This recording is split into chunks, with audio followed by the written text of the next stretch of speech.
Assalamualaikum warahmatullahi wabarakatuh. Alhamdulillahilladzi hadana lihada wa ma kunna linahtadiya laula an hadanallah. Asyhadu an la ilaha illallah wahdahu la syarikalah wa asyhadu anna Muhammadan abduhu wa rasuluhu la nabiyya ba'dah. Sahabat subscriber atau subbreaker Majelis Mahabbah channel, mudah-mudahan pada kesempatan hari ini semuanya berada dalam keadaan sehat walafiat lahir dan batin, dan mudah-mudahan pada hari ini kita semua diberikan keberkahan oleh Allah, berkah rezeki, berkah umur, sehingga kita semua bisa melaksanakan kegiatan-kegiatan ibadah mahdoh wa ibadah wira mahdoh. Pada kesempatan kali ini saya akan menyampaikan masih kaitan dengan ilmu tajwid bagian 5, yang mana pada kesempatan kali ini kita sampaikan kaitannya dengan hukum ilmu tajwid dengan bahasan nun mati atau tanwin, ya. Nun mati atau tanwin bertemu dengan huruf yang bertemu dengan idhar, bertemu dengan idgham, bertemu dengan ikhfa, bertemu dengan itlaq. Jadi pada kesempatan kali ini saya akan menyampaikan tentang hukum nun mati atau tanwin bertemu atau menghadapi atau diiringi dengan huruf hijaiyah mempunyai 4 hukum. 1, idhar. Yang kedua, idgham. Yang ketiga, ikhfa. Yang keempat, iqlab. Jadi nun mati atau tanwin bertemu dengan idhar, idgham, ikhfa, dan iqlab. Nanti kita bahas satu persatu. Pertama kita akan membahas tentang nun mati atau tanwin bertemu dengan idhar. Idhar halaq, ya, atau bisa disebut dengan idhar halqi. Jadi nun mati atau tanwin dibaca terang, dibaca jelas, dibaca tegas, atau dibaca zahar. Bunyi hurufnya n, dengan tidak memakai guna, atau bila nun mati atau tanwin tersebut bertemu dengan suatu huruf idhar, disebut idhar halqi karena huruf tersebut adalah huruf yang keluar dari tenggorokan. Jadi idhar halaq atau idhar halqi adalah huruf yang keluarnya dari tenggorokan.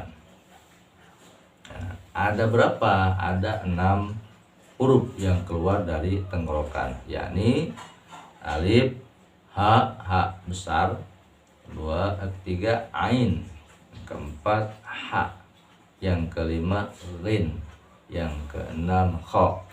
Atau dikumpulkan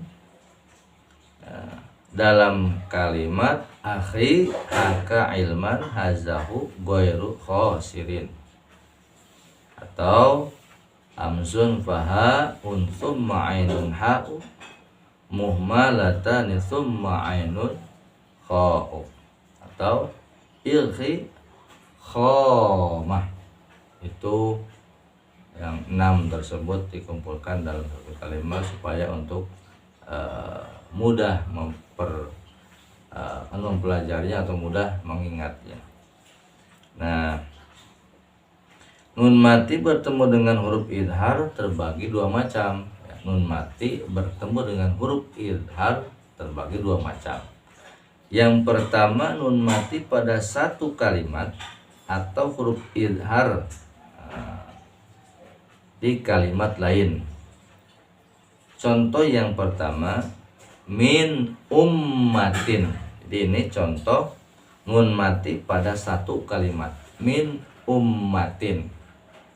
Mana huruf idharnya? Nun mati bertemu dengan alif, maka dibaca dengan idhar. Contohnya salah satunya min ummatin. Yang kedua, contoh nun mati pada satu kalimat itu in huwa. Nun mati bertemu dengan ha besar ha, ya, in huwa. Yang ketiga min ilmin. Kemudian min lilin, kemudian min khairin, kemudian min hasanatin. Itu contoh nun mati dalam satu kalimat, ya, disebut idhar. Yang kedua, nun mati dan huruf idhar bertemu dalam satu kalimat. Kalau tadi itu nun mati pada satu kalimat, kalau sekarang nun mati dan huruf idhar bertemu dalam satu kalimat. Contoh, yanaiku.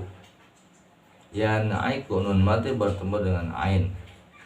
Kemudian yanhauna. Yanhauna.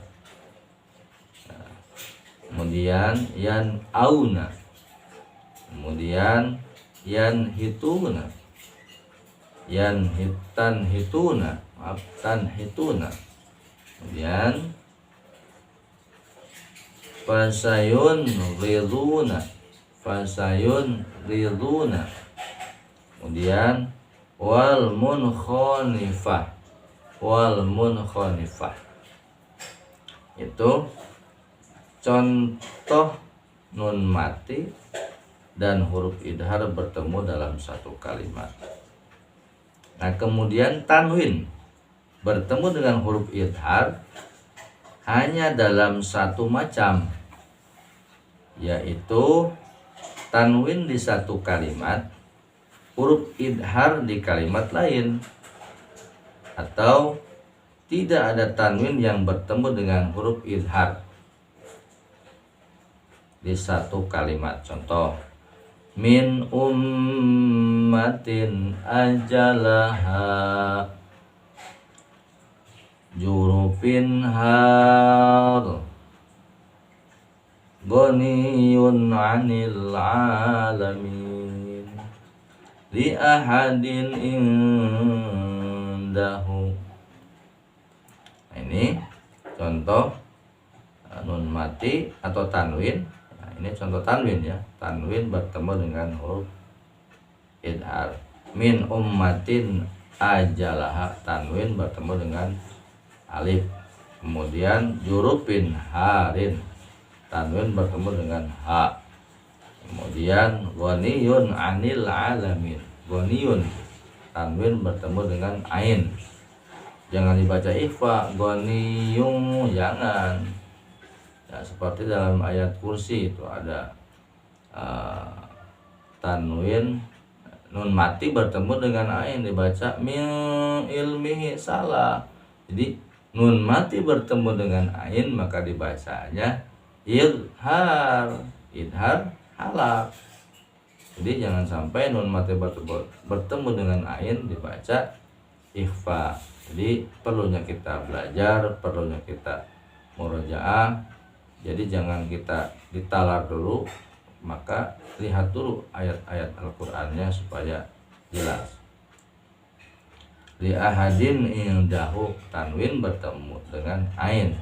Jangan dibaca li ahadin indahu, salah. Tanwin bertemu dengan ain, maka hukum bacaan ilmu tajwidnya adalah dibaca idhar, dibaca jelas. Kemudian alimun hakim, masih contoh tanwin bertemu dengan huruf idhar.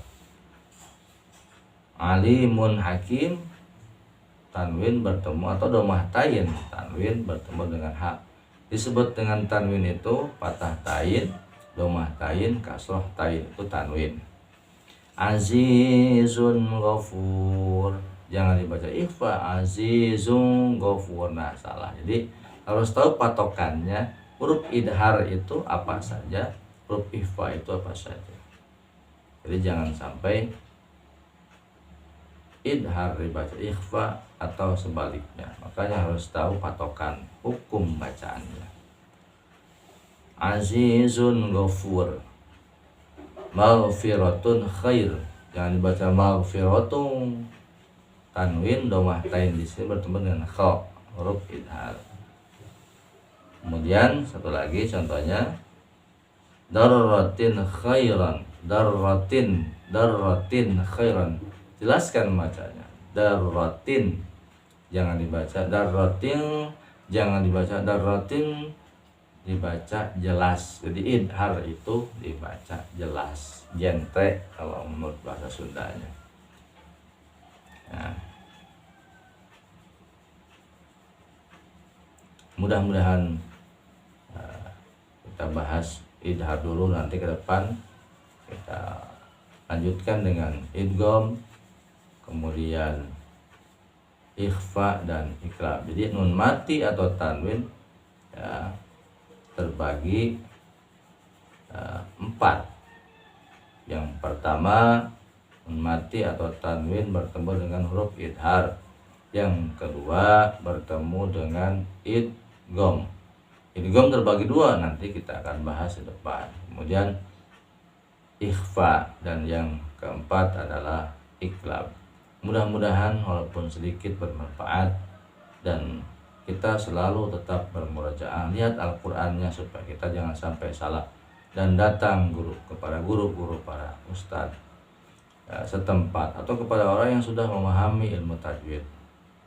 Kalau malu kita datang ke pengajian, ke pesantren, kita undang ustadz tersebut, ulama tersebut untuk mengajari kita semua. Mudah-mudahan sedikit bermanfaat. Hadanallah wa iyyakum ajma'in. Assalamualaikum warahmatullahi wabarakatuh.